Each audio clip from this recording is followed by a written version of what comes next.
Chapter 26. Alarming news from Caesarea.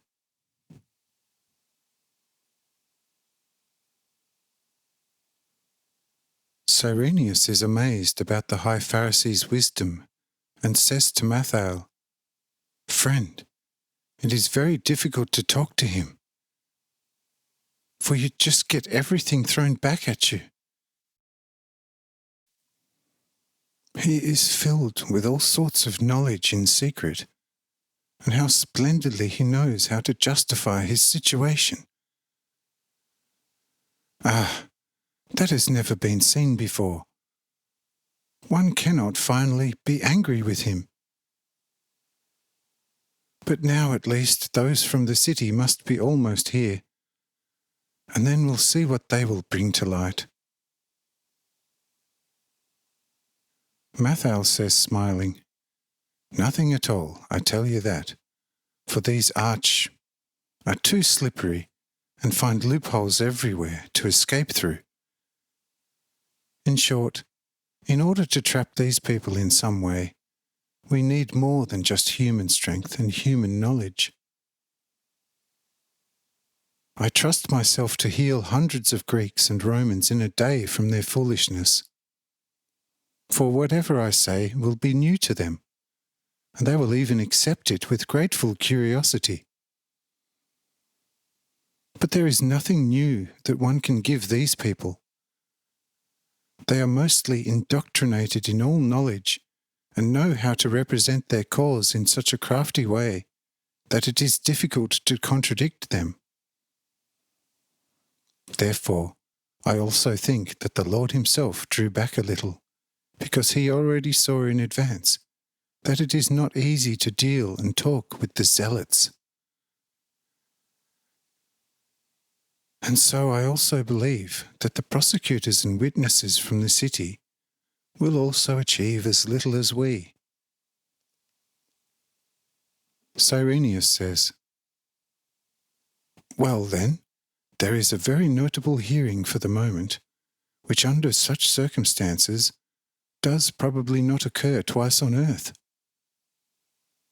If only the vice-governor would appear soon." At this, a messenger arrives out of breath and says to the whole company, without paying attention to where Cyrenius was, "Friends, hurry up and get out of here, for a terrible revolt has broken out. Everyone is looking for the rascals who fled, the arch-Jews and Pharisees, and the Romans and Greeks are butchering everyone that even half looks like a Jew. I am a poor Greek. Today I put a Jewish tunic over my naked body out of necessity, and I barely escaped with my life." Cyrenius says, "Boy, I am the supreme governor. Explain yourself more exactly. How and why did a revolt break out?" The messenger says, somewhat embarrassed about the unexpected presence of the supreme governor, "High and almighty Lord, things are as simple as this. When the sun or some other light apparition illuminated the evening yesterday, a few hours longer than is usually the case, and afterwards suddenly disappeared from the firmament, a rare but not unknown event on this great and wide earth. The Jewish priests, who saw this thing certainly just as much as we did out of the basis of human experience and human knowledge, began, instead of offering the people of their religion the complete truth, to announce this event to the blind, superstitious people as an enormous judgment by God from their mystical books of the prophets. Thereby a fearful howling went up among the foolish Jews. Their priests, as supposed friends and servants of God, were now sworn to convince God, for every sacrifice demanded, to mercifully remove his punishing justice.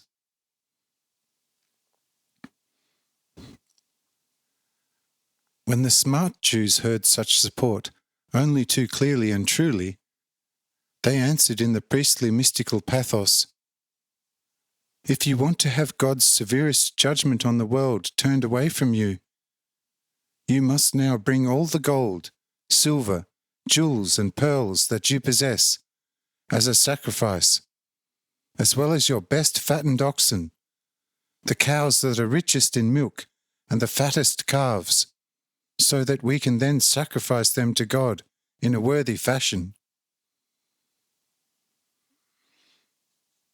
The Jewish rogues of priests had hardly said this when a positive cloudburst of sacrifices appeared.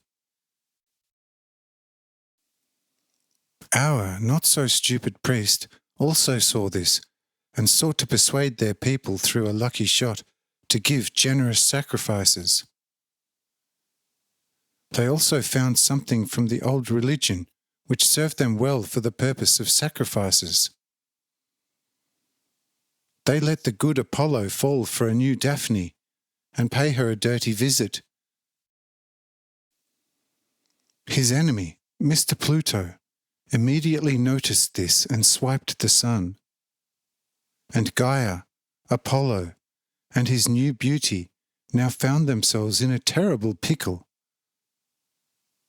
Every Greek and Roman could see that a most terrible war of the gods would occur from this.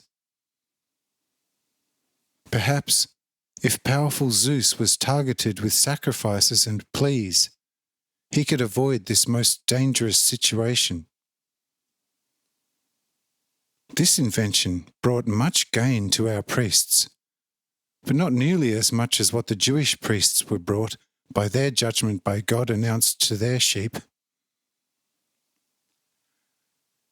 A very wise Greek having heart and head in the right place taught some sober thinkers, and these taught the oppressed Greeks and Romans about the natural event, as far as was only possible in the great confusion, and showed them very nicely tangibly the crafty profit-seeking priest castes, who might well lose the desire to demand and take sacrifices, if only one true word hung on their ominous announcements. They should compare both announcements, namely the positively conjured-up Jewish one and the Greek and Roman one, with one another, and they would then soon see that both could not be real.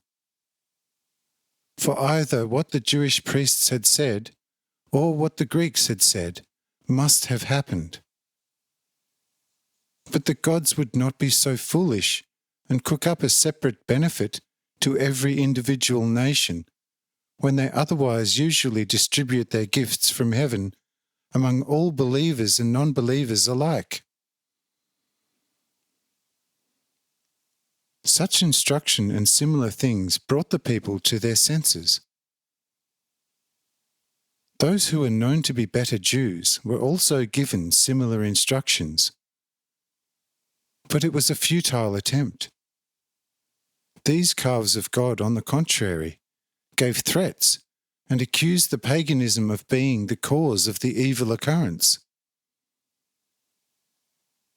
Such things soon led to assaults, and the Greeks and Romans inflamed a final judgment over the heads of the foolish Jews and demanded from the priests the return of the sacrifices which had been blackmailed from them in need in the most unjust way.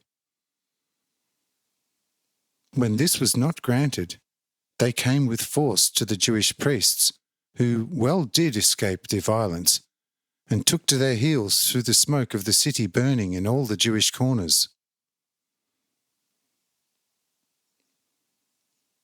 The wise Roman city governor, however, had made important, extensive investigations on the Jewish arch-villains of priests, and then showed the people how they alone were the reason for such an imminent catastrophe. Then the revolt rose on the part of the Jews and became a very dreadful business, for the Jews are being massacred indiscriminately now, and in the city there is almost more blood than milk and wine. As it seems to me, the Jewish priests who escaped are standing over there under the great cypress tree. Well, hello. Things will go badly for them if they do not take to their heels immediately, which I will certainly not advise the villains to do. I will knock a few down with this spear which was thrown at me when I was fleeing here in the belief that I am a Jew, but which luckily did not hit me. The two riders met me at the city gates and will have a job trying to reach the governor. Lord, Lord, now you know everything, and what I said to you is the pure and naked truth, for which I would pay you with my life.